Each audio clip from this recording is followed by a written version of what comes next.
বিমানবন্দর থেকে যারা ওনাকে যে অ্যাটাকিংমূলক যে কাজগুলো করছে এগুলো অবশ্যই খারাপ জিনিস, এটা খুবই খারাপ জিনিস, এটা আমি পছন্দ না। আর ওনার বিহেভটাও কিন্তু আনএক্সপেক্টেড আর কি। ওনার বিহেভটা ভালো হওয়া উচিত ছিল, যেটা আমরাও যে সিচুয়েশন অনেক সময় বিদেশ থেকে এসে এখানে অনেক অড পজিশনে পড়ে যায়, আমরা তো আর নিজেদের কন্ট্রোল করেই চলতে হয়।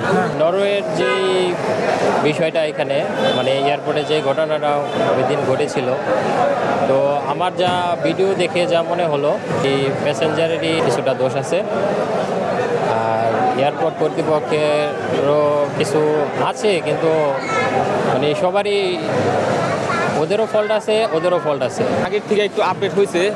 আগে যেমন অনেকক্ষণ যাবৎ ওয়েটিং করা লাগতো, আর এখন ওই জিনিসটা লাগে না।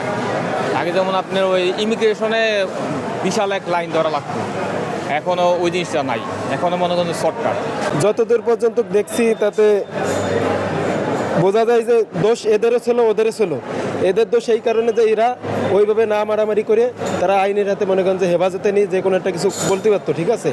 আর প্রথম ভিডিওটা যেটি দেখছি, ঠিক আছে, সে সম্ভবত হাত তুলছে, সিসি ক্যামেরা এরকম সম্ভবত কিছু দেখছি, তো তার ওইভাবে হাত তোলা উচিত নেই। তারও উচিত ছিল যে আলোচনা করে বিষয়টা ক্লিয়ার করার। তো আপনারা আসলেন, দেখলেন, কেমন লাগলো আসলে সব মিলিয়ে? না, আমার সাথে আল্লাহর রহমতে কোনো অসুবিধা হয়নি। প্রত্যেকটা সেক্টরে পুরোপুরি নিরাপদে আসতে পারছে, কোনো জায়গায় কোনো অভিযোগ, কোনো হেনস্থার শিকার হয়নি, পুরোপুরি ঠিক আছে। সেক্ষেত্রে কি মনে হয় যে বিমানবন্দরে যারা নিরাপত্তা কর্তৃপক্ষ বাহিনী রয়েছে তারা কি অ্যাগ্রেসিভ মাইন্ডের বাইরে কোনো কিছু মনে হয়েছে? না না না না, তাদের পুরো আচরণ পুরো স্বাভাবিক, পুরো খুবই মনোরম পরিবেশে আসা গেছে, কোনো ধরনের অসুবিধা হয়নি।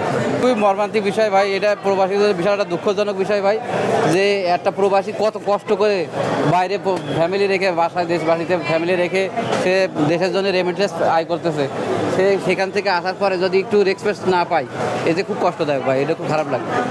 তা আপনাদেরকে ধন্যবাদ, আপনারা এই চিত্রগুলো তুলে ধরেন, আপনাদেরকে অনেক অসংখ্য ধন্যবাদ। আমরা চাই প্রবাসীরা সবসময় একটু শান্তিতে দেশের জন্য কিছু করি, ফ্যামিলির জন্য কিছু করি, কিন্তু এখানে আসলে আমাদের দেখছে তো বিগত দিনগুলো কত ভয়ানক ছিল, সেই থেকে আস্তে আস্তে ফিরে আসছে, ইনশাল্লাহ আরও ভালো হবে। আমরা সেই কোথা থেকে আসছেন? আমি সৌদি আরব থেকে আসছি। ব্যাপার হচ্ছে ওইটা ওইখানে দেখলাম, তা সে যেহেতু ভারসাম্য মানসিক ভারসাম্য, সে ওই আচরণ করতে পারে, যেহেতু বুঝতে পারছে তাদের উচিত ছিল এখানে কর্তৃপক্ষ যারা আছে তাকে সেভ করা, না তার গায়ে হাত না তুলে, ঠিক আছে, এটা আসলে ভুল হয়েছে। তো তাকে সেফলি বের করা উচিত ছিল, যেহেতু সে মানসিক ভারসাম্য হারা, তাকে এভাবে গায়ে হাত তোলা উচিত হয়নি একদম। উনি গেট থেকে বেরোচ্ছে, তো ওই সময় ওনাকে মানে রাস্তা দিয়ে আসার সময় মানে রাস্তা আটকে দাঁড়িয়েছিল, তো ওই সময় ওনাকে বলছিল যে একটু সাইডে যাওয়ার জন্য, তো উনি বলছিল যে লোক আছে, মানে এক কথা দু কথায় মানে কথা কাটাকাটি হওয়ার পরে মানে হাতাহাতি হয়ে যায়। আজকে আপনারা আসলেন, কেমন ব্যবহার আচরণ পেয়েছেন? না, আজকে যে আমরা আসলাম আমাদের আচার ব্যবহার খুবই ভালো, আমাদের কোনো সমস্যা হয়নি। বিদেশ থেকে প্রিয়জনকে উপহার পাঠান প্রবাসী শপের মাধ্যমে। যোগাযোগ করুন স্ক্রিনে দেওয়া নম্বরে।